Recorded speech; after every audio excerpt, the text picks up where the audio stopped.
नमस्कार, मैं अविनाश एक बार फिर से आप लोगों के बीच में एक ऐसी हैरतगंज करने वाली कहानी लेकर के हाजिर हुआ हूँ, जिसको सुनने के बाद वाकई आप एक बार सोचने पे मजबूर हो जाएंगे। दरअसल घटना की शुरुआत होती है लखनऊ से लगभग 250 किलोमीटर की दूरी से। एक गांव होता है जिस गांव का नाम होता है चक्रपानपुर।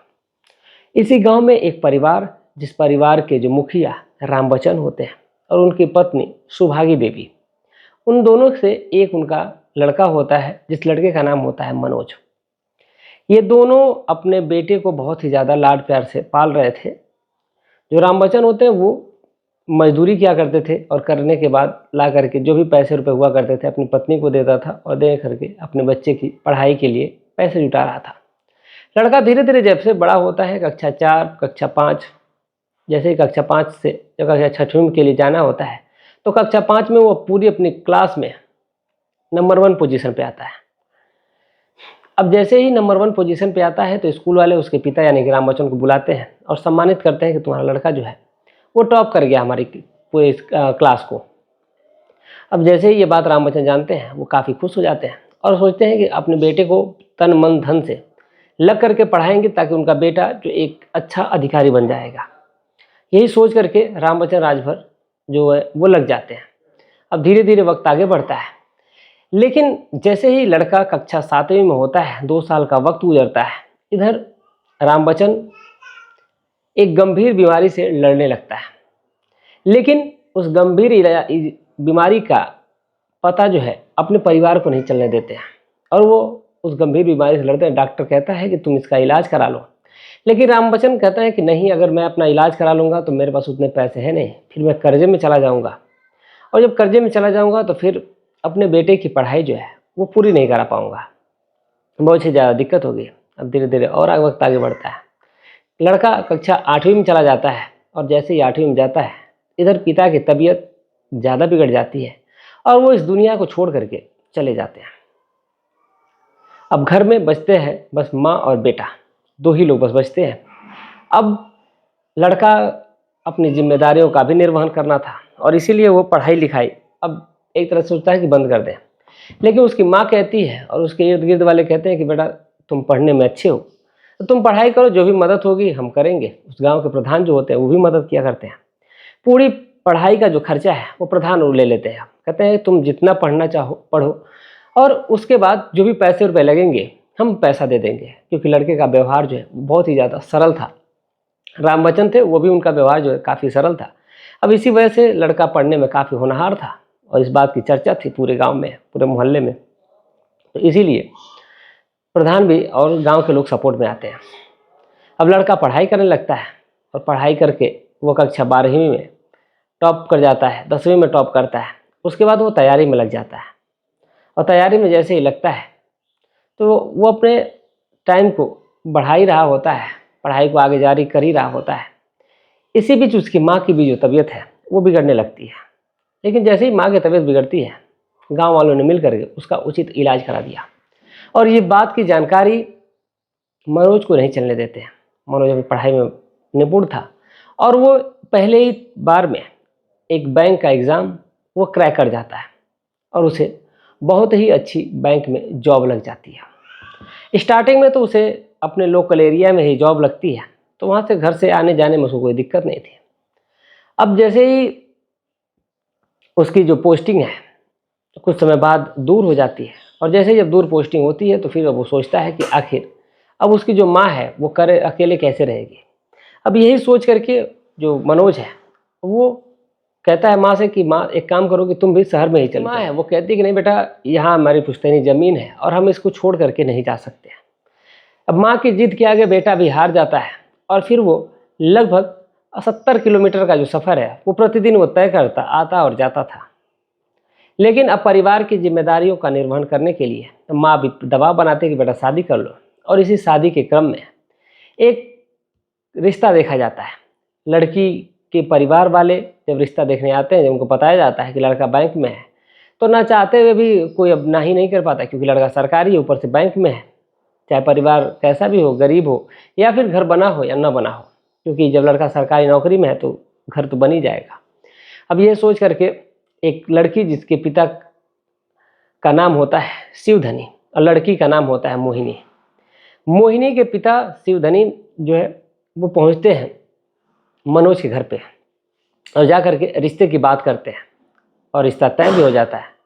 सब कुछ जब सही होता है तो फिर इधर अब रिश्ते की बात पक्की होती है और फिर एक शादी की डेट फिक्स कर दी जाती है। बड़े ही धूमधाम से बारात पहुंचती है और शादी हो जाती है। अब जैसे ही शादी होती है, शादी के लगभग 6 महीने बाद ही लड़के की जो पोस्टिंग है वो लखनऊ शहर में हो जाती है। और जब लड़का लखनऊ शहर में पहुंचता है तो फिर अब इधर माँ को भी कहता है कि चलो, तो माँ कहती है कि नहीं, वो नहीं जाएगी। अब इसीलिए माँ को अकेला रहना पड़ेगा, इसलिए उसने अपनी पत्नी को भी गांव में ही छोड़ दिया और फिर वहाँ पर जा कर के एक रूम लेता है और उसी रूम में रहने लगता है। लेकिन वहाँ पर बनाने की, खाने की तमाम समस्याएं हो रही थी। अब इसीलिए वो अपनी माँ से कहता है कि माँ एक काम करो कि तुम भी चलो शहर में, क्योंकि वहाँ पर मुझे बहुत ज़्यादा दिक्कत हो रही है खाना बनाने की, खाने की। उसकी माँ कहती है कि बेटा मैं कुछ ही दिन की मेहमान हूँ, क्यों मैं अपनी ज़मीन को छोड़ करके जाऊँ। वो उसकी जिद को मान लेता है वो भी।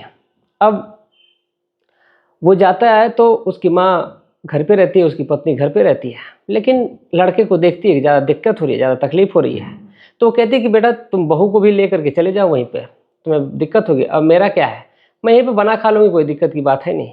लड़का कहता है कि ठीक है। और लड़के ने एक खाना बनाने वाली को घर पर रख दिया, जहाँ पर उसकी माँ जो है वो खाना बना करके उसको खिला सके वो, और अपनी पत्नी को लेकर के लखनऊ जैसे बड़े शहर में चला जाता है। और वहाँ पर उसका रूम तो था ही, और उसी रूम में पति पत्नी दोनों साथ में रहने लगते हैं। एक अच्छी सी कॉलोनी थी और उसी कॉलोनी में उसको एक फ्लैट मतलब मिल गया था। अब सब कुछ सही चल रहा था, लेकिन शहर में जैसा जितना बड़ा शहर उतनी बड़ी सुविधाएं और उतना ज़्यादा खर्चा। अब इसी क्रम में तमाम खर्चे हो रहे थे और सुबह की चाय के लिए दूध का बंदोबस्त करना था। पैकेट का दूध पहले आ रहा था, लेकिन उसी मोहल्ले में एक दूध वाला आता है जिसका नाम पवन होता है, और पूरे मोहल्ले में दूध वही दिया करता था। अब जो मोहिनी होती है वो सोचती है, अपने पति से कहती है कि ये दूध वाला जो आता है तो सभी लोगों को दूध देता ही है, तो क्यों ना हम भी 1 लीटर दूध इसी से ले लिया करें। तो वो कहता है कि ठीक है, ले लिया करो। अब फिर वो उस दूध वाले को बोलती है भैया मुझे भी 1 लीटर दूध आप प्रतिदिन देते जाइएगा। दूध वाला कहता है कि ठीक है। अब अगले दिन से दूध वाला जो है वो दूध देना शुरू कर देता है। पूरे मोहल्ले में दूध दे करके आता, फिर लास्ट में आकर के मोहिनी को देता, और फिर इन दोनों के बीच में घंटों बातें हुआ करती थी। बाहर ही बैठ करके दूध वाला साइकिल पर खड़ा रहता था और वो दरवाजे पे खड़ी रहती थी। बहुत देर देर तक वो दोनों बातें किया करते थे। अब कहीं ना कहीं बातें करते करते इन दोनों के बीच में अब नज़दीकियाँ बढ़ने लगती हैं। अब एक दिन की बात है, जो दूध वाला है पवन, वो आता है और पहले ही मोहिनी के घर पे चला जाता है। और मोहिनी घर पे अकेली होती है उस टाइम पे। वो दूध देने के लिए अंदर जाता है और मोहिनी से बातचीत करने लगता है। अब इन दोनों के बीच में अब इस प्रकार की बातें हो गई थी खुल करके कि अब ये दोनों एक दूसरे से शर्मा नहीं रहे थे। तो उस टाइम पे जो मोहिनी है वो नहा करके बाहर आती है, और जैसे ही नहा करके मोहिनी बाहर आती है, मोहिनी को देख करके जो पवन है उसका मन डोल जाता है। और मोहिनी से वो इतना खुल चुका था कि वो मोहिनी से कहता है वाकई तुम तो बहुत ज़्यादा खूबसूरत लग रही हो, और इतना कह करके जा करके उसको अपनी बाहों में जकड़ लेता है। अब मोहिनी भी कुछ नहीं बोलती है और इन दोनों के बीच में वो रिश्ते कायम हो जाते हैं जो कि कभी होने नहीं चाहिए थे। यानी इन दोनों के बीच में अनैतिक रिश्ते कायम होने के बाद अब ये दोनों एक दूसरे से खुल जाते हैं। कुछ टाइम बीतता है। अब ये आए दिन का हो गया था। पवन जब भी दूध देने आता था तो दूध देने के बाद आकर के मोहिनी के पास घंटों वक्त बिताता था, और ऐसे ही वक्त अब आगे बढ़ने लगा था। लेकिन कहते हैं कि चोरी और प्रेम ये दोनों कितना भी छुपा करके की जाए, पता तो सबको चल ही जाता है। और ऐसा ही कुछ होता है मोहिनी और पवन के प्रेम कहानी के बीच। अब इधर जो मोहिनी है उसको लगता था कि कोई जान नहीं रहा है, उसको लगता है कि दूध वाला है, कोई शक करेगा नहीं। लेकिन दूध वाला जो है वो काफ़ी विलम्ब कर देता था दूध लाने में गम मोहल्ले में, और कभी मोहिनी के पास घंटों वक्त बिता दिया करता था। अब इसीलिए काफ़ी दिक्कत होती थी। लेकिन एक पान वाला होता है उस कॉलोनी के गेट पे, और कॉलोनी से लगभग 3rd नंबर पे इसका रूम होता है मोहिनी का। अब ये हमेशा केयर किया करता था कि दूध वाला आता है, घर में जाता है और लगभग घंटों वक्त बिताता है, उसके बाद बाहर आता है, और उसके फिर कपड़े जो है वो इधर उधर हुए रहते हैं, बाल मोहिनी के बिखरे रहते हैं। अब मोहल्ले के लोगों से बातचीत करना वो दूध वाला पान वाला शुरू कर देता है, और पता चलता है कि इस दूध वाले का अफेयर मोहिनी से चल रहा है। लेकिन अब किसी की कहने की हिम्मत नहीं थी कि वो उसके पति से ये बातें मनोज से बता सके। एक दिन मनोज उस शाम के वक्त होता है, उस पान की दुकान पर बैठा हुआ होता है। और जो पान वाला होता है मौका देख करके कहता है कि साहब आपके घर जो दूध वाला आता है उसका रवैया कुछ ठीक नहीं लगता है, वो आपके घर में जाता है, घंटों घंटों वक्त गुजारता है। अब पान वाले की इस बात को सुन करके मनोज को काफ़ी गुस्सा आता है और कहता है कि तुम झूठ मूठ का इल्ज़ाम लगा रहे हो मेरी पत्नी पे। वो कहता है साहब मैं इल्ज़ाम नहीं लगा रहा हूँ, अगर आपको यकीन नहीं होगा तो आप कल आ करके खुद अपनी आंखों से दिन में 11:30 बजे के बाद आप देख लीजिएगा, क्योंकि इसकी जो टाइमिंग है वो उसी टाइम आता है और लगभग आपके घर में से 1 से 1:30 बजे के बीच में वो निकल करके जाता है। तब पूरे मोहल्ले में वो दूध देता है ले जा करके। अब जैसे ही ये बात मनोज सुनता है उसको दिमाग में बात खटकने लगती है। रात के वक्त जाता है, अपनी पत्नी के पास रहता है, खाता पीता सब कुछ नॉर्मल रहता है।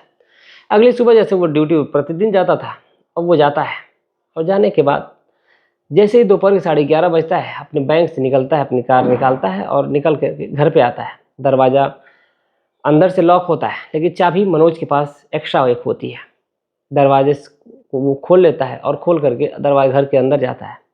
और जैसे ही घर के अंदर जाता है अंदर का जो मंजर होता है उसको देख करके जो मनोज है उसके पैरों तले ज़मीन खिसक जाती है। दरअसल उसकी जो मनोज की पत्नी होती है और जो दूध वाला होता है उसी कमरे में होते हैं जिस कमरे में मनोज और मोहिनी सोया करते हैं, और उसी वहाँ पर दोनों बिल्कुल निर्वस्त्र थे।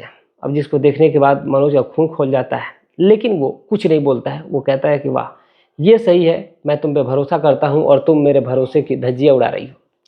मोहिनी जो है वो किसी तरह खुद को संभालती है, ढकते हुए आकर के मनोज के पैरों में गिर जाती है। दूध वाला अपने कपड़े समेटता हुआ वहाँ से निकल लेता है। लेकिन अब इधर जो मोहिनी है वो कहती है कि वो उसके प्रेम में पागल हो चुकी है, अब इसीलिए वो उसको छोड़ नहीं पा रही थी और उसके साथ वो अनैतिक रिश्ते कायम कर लेती है। अब जैसे ये बात मनोज सुनता है उसको ये बात खटक जाती है। वो उसके दिमाग में ये बात चलने लगती है कि आज नहीं तो कल ये उसके प्रेम में पागल है तो मुझे मार ही देगी। फिर वो उसको कहता है कि चलो ठीक है कोई बात नहीं। वो माफ़ी मांगती है, गिड़गिड़ाती है उसके सामने। मनोज उसको माफ़ भी कर देता है। शाम का वक्त होता है लगभग 2 बजे का, 2:30 बजे का, और वो लेकर के मोहिनी को मार्केट जाता है। उसी दिन की बात है। और मार्केट में ले जा करके उसे जब मार्केट करवाता है तो उसको शॉपिंग करवाता है, कपड़े, ज्वेलरी, जो भी उसको चाहिए होते हैं। मोहिनी हमेशा की तरह जा करके खरीदती है और खूब ढेर सारे खरीद लेती है। ज्वेलरी की शॉप पे जाती है तो गहने खरीद लेती है। अब जब खरीदती है, खरीदते खरीदते लगभग रात हो जाती है और मतलब नाश्ता करते हैं, खाना पीना खाते हैं। खाना पीना खाने के बाद जब वहाँ से निकलने का वक्त होता है 7:30 बजे, तो निकलते हैं और निकल करके अब मनोज जो है वो रास्ता बदल लेता है। मोहिनी पूछती है कि हम इधर कहाँ जा रहे हैं। मनोज कहता है कि चलो मैं बताता हूँ तुम्हें कि आखिर हम जा कहाँ रहे हैं। जंगल के रास्ते होते हुए मनोज जो है वो बाहर निकलता है। अब जैसे ही जंगल का रास्ता होता है तो मोहिनी की घबराहट जो बढ़ जाती है। उसको लगता है कि कहीं ऐसा ना हो कि मनोज मुझे मारने के लिए तो नहीं लेके जा रहा है। अब मोहिनी भी सजग हो जाती है और सोचती है कि ये अगर मुझे मारेगा तो मुझे अपनी रक्षा करनी पड़ेगी, और तमाम अपने पैंतरे अपनाने लगती है। लेकिन इधर जैसे ही मोहिनी अब ये पैंतरे अपना रही थी उतने में जंगल पार हो जाता है और लगभग 10 से 12 झोपड़ियाँ होती हैं, घर होते हैं। उन्हीं के पास ले जा करके कार को खड़ा करता है मनोज और ज़ोर ज़ोर से हॉर्न को बजाने लगता है। अब हॉर्न की आवाज़ सुन करके आसपास के जितने मोहल्ले के लोग थे वो बाहर आ जाते हैं और गाड़ी जो है वो खड़ी थी। और जैसे ही गाड़ी खड़ी के पास सभी लोग जब इकट्ठा होते हैं तो पूछते हैं कि आखिर बात क्या है। तो कहता है कि पवन का घर कहाँ पर है। और जैसे ही पवन के नाम मोहिनी सुनती है तो फिर उसके पैरों तले ज़मीन खिसक जाती है। वो जाता है, पवन आता है सामने, सभी पूरे गांव के सामने, और कहता है कि मेरी बीवी और ये इन दोनों के बीच में आपसी रिश्ते हैं। और इस बात को पवन भी मान जाता है। वो कहता है कि हाँ हम दोनों के बीच में है, गांव वाले जब पूछते हैं तो। अब जैसे ही ये बात गांव वालों के सामने वो कबूलता है, इस पर जो पवन है वो कहता है कि आखिर बात क्या है। तो मनोज कहता है कि तुम इससे प्रेम करते हो। तो वो कहता है कि हाँ साहब करता हूँ। वो कहता है कि ठीक है, अगर तुम प्रेम इससे करते हो तो क्या तुम इसको स्वीकार करोगे, रखना पसंद करोगे। अब मनोज इस की बात को सुन करके पवन जो है वो उसका कदम पीछे चला जाता है। लेकिन पवन को लगता है कि चलो अगर मैं बोल देता हूँ तो कुछ हो नहीं जाएगा, इसलिए कहता है कि हाँ मैं रखने के लिए तैयार हूँ। अब मोहिनी से भी जब पूछा जाता है, फिर मोहिनी तो पहले ही बोल चुकी थी, लेकिन मोहिनी से फिर भी पूछता है कि तुम इससे प्रेम करती हो। तो मोहिनी हाँ कर देती है पूरे गाँव के सामने। अब इधर जैसे ही दोनों के बीच में हाँ ना का बात होती है तो फिर तुरंत वहाँ पर वो कहता है कि चलो ठीक है, तुम आज से अब इसी के साथ रहो, अब मेरे साथ रहने की ज़रूरत नहीं है। और ये बात तुरंत फ़ोन करता है अपने ससुर को, यानी कि मोहिनी के पिता को, रामबच्चन को, और फ़ोन करके बताता है कि ऐसी ऐसी बात है और मैं रिस्क नहीं ले सकता, आपकी बेटी को दूसरे से प्रेम हो गया और वो उसी के साथ रहेगी। अब जैसे ही रामबच्चन इस बात को सुनता है कि उसकी लड़की ने इस प्रकार का कृत्य कर दिया है, तो वो हैरान हो जाता है। सोचिए, रामबच्चन जो होते हैं एक सरकारी टीचर होते हैं और वो भी हाई स्कूल के काफ़ी अच्छे ओहदे पे होते हैं, काफ़ी प्रतिष्ठित व्यक्ति होते हैं। अब जैसे ये बात सुनते हैं वो मूर्छा खा जाते हैं और जो मनोज होता है उसको कहता है कि आप आइए और आकर के अपनी बेटी से मिल लीजिएगा, फिलहाल मैं इसको छोड़ करके यहीं पे जा रहा हूँ, अब ये आज से आज़ाद है। लेकिन जो मोहिनी है वो पैरों में मनोज के गिर करके गिड़गिड़ा रही थी। अब मनोज एक नहीं सुनता है, बॉटल का पानी निकालता है और उसकी मांग को धुल देता है और धुलने के बाद उसके गले से जो मंगलसूत्र है उसको तोड़ लेता है और कहता है कि आज से तुम आज़ाद हो। और उसको कहता है कि जो भी तुमने शॉपिंग करी है सब ले करके इसके पास चली जाओ, मुझे कोई किसी चीज़ की ज़रूरत नहीं है। और वहाँ उसको छोड़ करके वो वहाँ से चला जाता है और साथ ही साथ जाते जाते पूरे गांव से उसने पेपर पे दस्तखत करवा लिए और कहा कि अब यहाँ पर मेरा और इसका कोई रिश्ता नहीं है, और साथ ही साथ मोहिनी से भी साइन करवाया और पवन से भी करवा लिया। यानी करवा करके वो पूरी तरीके से निपुण हो गया और फ्री हो गया, आज़ाद हो गया कि चलो अब कोई टेंशन नहीं है, क्योंकि उसको लग रहा था कि अगर इन दोनों के बीच में अगर ये बाधा बनता है तो फिर मनोज को कहीं ना कहीं अपनी जान पे खतरा मंडराता हुआ नजर आ रहा था। क्योंकि जो सुबह में उसने नज़ारा देखा था, वाकई अगर वो गुस्सा होता तो वो वहाँ पर उसको मार दिया जाता। लेकिन जो मनोज ने किया, क्या उसने सही किया या फिर उसने गलत किया? अपनी पत्नी को छोड़ करके उसके प्रेमी के पास, क्या उसने सही किया या फिर गलत किया? आप अपनी राय कमेंट में ज़रूर लिखिएगा। आप कहाँ से हमारे वीडियो देख रहे हैं, कमेंट में भी ज़रूर बताइएगा। चलिए मिलते हैं एक और सच्ची घटना के साथ, तब तक के लिए जय हिंद, जय भारत।